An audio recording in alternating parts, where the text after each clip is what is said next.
안녕하십니까. 2019년 12월 23일 최병목 이펙트 시작하겠습니다.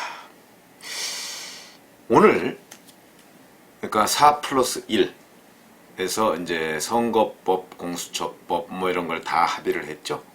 그래서 뭐 오늘 통과될지도 모르겠다 뭐 이런 얘기를 하는데, 자, 그 얘기를 좀 해보겠습니다.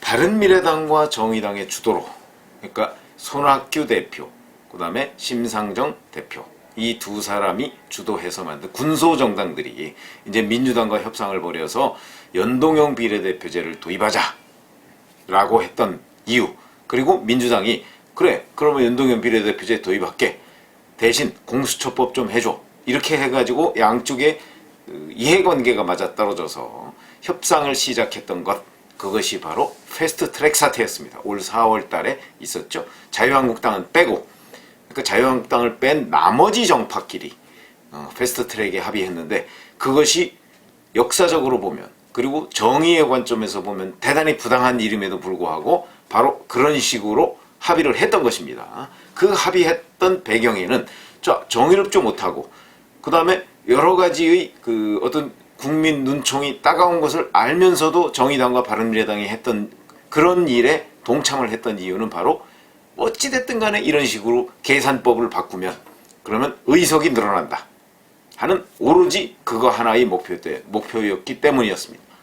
그런데 오늘 합의 내용을 뜯어보면 그런 목표는 달성하기가 어려워졌다.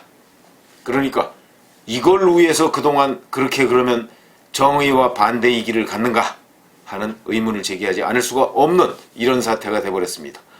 그래서 어느 평론가 보니까 손학규, 심상정은 닭 줬던 개 됐다 뭐 이렇게 얘기를 하는데, 어찌됐든 간에 그러니까 정말 이러려고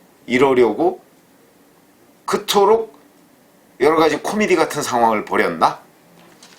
우선 패스트트랙에 올릴 때 당시에 225석 지역구에 그 다음에 75석 비례대표였습니다. 자, 75석을 가지고 연동형 비례대표제, 그러니까 100% 연동형 비례대표제 도입을 한다 그러면, 제가 그냥 간단하게 말씀드리면 정의당 같은 경우는 원내 교섭단체 만들 수 있습니다. 지금 정의당 6석이죠. 그렇기 때문에 거기서 15석, 16석 정도는 충분히 확보할 수가 있습니다. 그렇기 때문에 정의당이 이렇게 했는데, 이게 이제 결국 100% 연동형 주장하다가 50%로 줄어들었죠.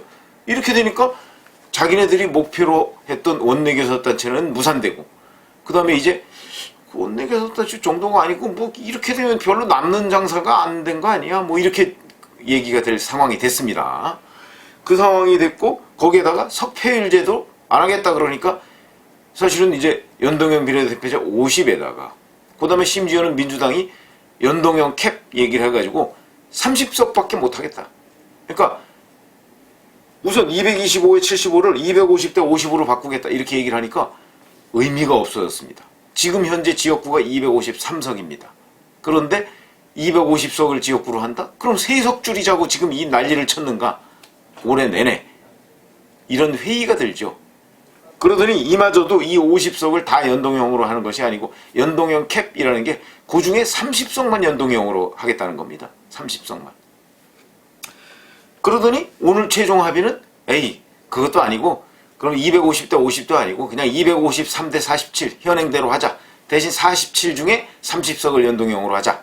이렇게 이제 최종 결론이 났습니다. 그러면 어떤 일이 벌어지냐. 자, 그러면 이제 의석이 어떻게 되냐. 이게 중요하죠. 이렇게 해서 이제 연동형 30, 그리고 이제 석패율제도 포기하는 거로 됐으니까.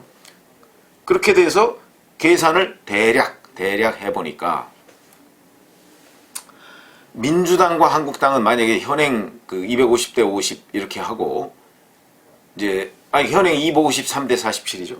그렇게 하고 연동형 캡 30석, 그러니까 30석에만 연동형을 적용하면 뭐 그렇게 뭐 민주당은 의석이 조금 늘어납니다. 물론 이 계산은 250대 50으로 했을 때의 계산입니다. 이게 계산이 어마어마하게 복잡합니다. 오죽하면 심상정 정의당 대표가 국민은 산식 계산하는 방식을 알 필요가 없다 이렇게까지 얘기했겠습니까? 그래서 제가 매번 말씀을 드렸죠. 내가 찍은 표가 사표가 될 것인가 하는 부분을 국민이 알아야 된다. 특히 정당 투표의 경우. 왜 그러냐면 연동형은 지역구에서 예를 들어서 민주당 같은 경우 만약에 전남에서 싹쓸이를 한다고 하면 거기서 비례대표에서 하나도 못 가져갑니다. 하나도 못 가져갑니다. 그렇게 될 경우에 전남에서 비례대표로 민주당을 찍은 사람은 뭐가 됩니까? 민주당의 비례대표를 가져가라고 찍었는데 실질적으로 민주당은 한 석도 못 가져가는 전남에서 이런 사태가 벌어집니다. 지금 물론 비례대표는 전국적으로 하는 겁니다만은 전국적으로 하더라도 결국은 비례대표가 예를 들어서 전국적으로 민주당이 한 30%를 얻었다고 하면 뭐 그래봤자 전체적으로 비례대표 의석이 얼마 안 됩니다. 몇 석 못 가져갑니다. 그렇기 때문에 이렇게 하면 뭐 비례대표 의석 뭐 아마 30석 중에 뭐 한 10석도 못 가져갑니다. 이런 상황이 돼버리죠. 10석도 못 가져가는 상황이 돼버리니까 한국당은 또 어떻고요? 한국당 마찬가지죠.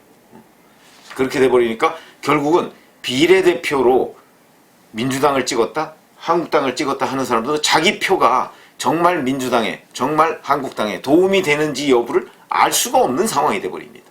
이런 깜깜이 선거가 어디 있습니까? 그래서 이런 선거는 정의에 부합하는 게 아니다. 이런 말씀을 제가 드린 적이 있는데, 자, 그렇기 때문에 바로, 그리고 이제 만약에 현행선거법대로 해서 연동형 캡이 씌워진다고 할지라도 정의당의 경우는 꽤 늘어납니다. 정의당. 뭐 한 8석 정도가 늘어납니다. 7 내지 8석 정도가 늘어납니다. 뭐 할만했네? 이렇게 되는 거죠. 7, 8석 늘어나면 지금 현재 6석인 정의당이 한 13석, 14석 이렇게 되면 할만했네? 그 정도 늘어나는 게 어디야? 이렇게 얘기할 수가 있겠죠. 그러나 이렇게 경기를 하다가 말고 룰을 바꿔서 이게 어느 한쪽이 지게 생겼는데 가만히 있습니까? 그러면 제도가 허락하는 모든 수단을 강구해야 되죠. 그래서 나오는 게 바로 비례한국당 얘기입니다. 비례한국당. 그러니까 비례한국당은 사표를 줄이기 위한 고육직 체계 하나입니다. 무슨 얘기냐면 아까 제가 말씀드렸듯이 바로 지역구에서 전원 당선이 된다면 그러면 비례대표를 못 받으니까, 그러니까 정당 투표를 했던 그 표가 다 사표가 되는 거 아닙니까? 다 그 표는 의미가 없는 표가 돼버립니다. 그래서 어느 교수는 최대의 경우 사표가 80%가 나올 수가 있다. 80%가 사표가 나올 수 있다. 이런 계산법을 냈던데, 그것처럼 그러면 정당 투표로 어느 정당을 찍었던 사람들은 다 그게 의미가 없어지는 이런 일은 막아야 되는 거 아닙니까? 우리가 연동형 비례대표제를 도입하는 이유가 뭡니까? 사표를 줄인다는 거 아니에요? 그러니까 사표를 줄이기 위해서 비례한국당을 만들 수밖에 없을 것이다. 그래서 비례한국당을 만들었다. 그러면 비례한국당을 만들면 어떻게 되느냐? 그러면 한국당의 의석은 이제 비례대표도 가져갈 수 있게 됐죠. 그럼 한국당의 의석은 꽤 늘어납니다. 근데 만약에 민주당이 비례민주당을 만들지 않잖아요. 그러면 민주당은 눈 뜨고서 그냥 한 거의 10석 정도를 잃어야 됩니다. 한 7, 8석을 잃어야 됩니다. 이런 상황이 되면, 그리고 한국당은 10석 정도가 9석 내지 10석 정도가 늘어나는 것이고, 뭐 바른미래당이야 워낙 현재 28석인데 뭐 이거 뭐 다 쪼개지고 어쩌고저쩌고 해서 이렇게 돼서 바른미래당은 만약에 비례한국당이 나오면 12석 정도가 11석 내지 12석이 줄어드는 결과가 초래하고요. 정의당은 한 2석밖에 얻지 못하는, 2석밖에, 1석 내지 2석밖에 더 못 가져갑니다. 그럼 정의당의 입장에서 보면 아니 1~2석 더 가져가자고, 이 정의의 관점, 이것을 포기했었어 우리가? 이렇게 그렇게 비난을 온갖 천신만고 끝에 얻은 거였는데 결국 1~2석이야? 물론 1~2석도 크죠. 이런 상황이 돼버렸다. 그런데 제가 예상한 건 바로 이겁니다. 만약에 한국당이 비례한국당을 만든다. 이름은 뭐든지 간에. 그리고서 이제 한국당이, 자, 지역구는 한국당을 찍어주시고요. 정당 투표는 비례한국당을 찍어주세요. 뭐 이름이 뭐든지 간에. 그래갖고 지금 뭐 의원 꿔주기 얘기까지 나오지 않습니까? 의원 꿔주기는 옛날에 새정치국민회의가, 그러니까 집권당인 새정치국민회의가 자민련한테 세석을 꿔줬던, 그래서 원내 교섭단체를 만들었던 전례가 있습니다, 이미. 의원 꿔주기는. 이것도 이제 비례한국당의 의원 꿔주기를 하면, 예를 들어서 지금 바른미래당의 경우 뭐 28석이라고 그러면 한 30석만 꿔주면, 그러면 기호 3번이 됩니다. 기호 3번. 그러면 기호 2번과 3번이 붙어 있습니다. 2번과 3번이. 딱 좋죠. 유권자들도 혼동하지 않습니다. 2번은 지역구, 3번은 비례대표, 정당투표. 할 수 있습니다. 꼼수죠. 꼼수지만 이쪽의 거의 불법적인 사보임을 통한 패스트트랙, 이거에 비하면 이 꼼수는 양반입니다. 그렇기 때문에 저는 비례한국당 반드시 나올 것이라고 보고요. 나와야 한다고 보고, 왜냐하면 사표를 줄이기 위해서. 왜냐하면 유권자의 입장에서도 내가 찍는 표가, 내가 한국당을 찍고 민주당을 찍었으면, 예를 들어서 비례한국당만 나온다면 민주당을 찍은 사람들은 그 표가 민주당에 도움이 될지 안 될지 모르는 사태가 벌어집니다. 그러나 한국당을 정당 투표한 사람들은 이거는 비례한국당에 도움이 된다 하는 걸 확실하게 알고 비례한국당에 찍어주는 것이죠. 이런 사태가 되면 그럼 민주당은 가만히 있냐? 가만히 있을 리가 없죠. 가만히 앉아서 한 8석 내지 10석이 날아가는데 가만히 있을 리가 있겠습니까? 민주당도 비례민주당을 반드시 만들 것이다. 그러면 거기도 30석 이상으로 해서, 그러면 이제 비례민주당이 3번이 될 것이냐, 비례한국당이 3번이 될 것이냐, 이런 약간 묘한 경쟁. 비례민주당이 3번이 되려면 한국당이 의석을 꿔주는 것보다 더 많은 수를 꿔줘야 되겠죠. 엄청난 눈치 보기, 이런 게 될 겁니다. 만약에 비례민주당이 3번이 되면 1-3이 민주고 2-4가 한국인, 이런 희대의 꼼수가 등장할 수밖에 없다. 그러나 유권자들의 사표를 줄이려면 이 방법밖에 없다. 그렇게 룰을 만들어 놨으니까. 이렇게 되면 정의당과 바른미래당은 어떻게 되는 것이죠? 자기네들이 이렇게 가져가고자 했던 이걸로 위해서 그동안에 그 모든 부정한 또는 부정의의 길을 갔던 것도 이제 없어집니다. 없어져요. 그러니까 이제 비례대표도 지금하고 똑같이 대부분 원내 1당과 원내 2당이 가져갑니다. 그래서 제가 제목을 한 번 더 당할 일이 남았다. 군소 4당이 한 번 더 당할 일이 남았다. 무슨 얘기냐? 민주당이 반드시 비례민주당을 만들 것이다. 왜냐하면 그걸 안 만들면 한국당은 비례한국당 만들 것이고, 그러면 민주당은 거의 10석 가까이가 그냥 눈앞에서 없어지는데, 그걸 보고 있을 정당이 어디 있겠습니까? 그렇기 때문에 민주당도 반드시 비례민주당을 만들 것이고, 그렇게 되면 비례민주당과 비례한국당이 나오게 되면 바른미래당과 정의당의 몫은 확 줄어들거나 현재보다 늘어나는 것은 없다. 실제 그런 시뮬레이션을 해보니까 정의당은 여전히 6석, 아무것도 없습니다. 플러스 제로. 그 다음에 평화당도 플러스 제로, 대한신당도 플러스 제로. 이렇게 되면 바른미래당도 남는 거 없습니다. 그러면 바른미래당과 정의당과 평화당과 대한신당, 이게 군소 4당이죠.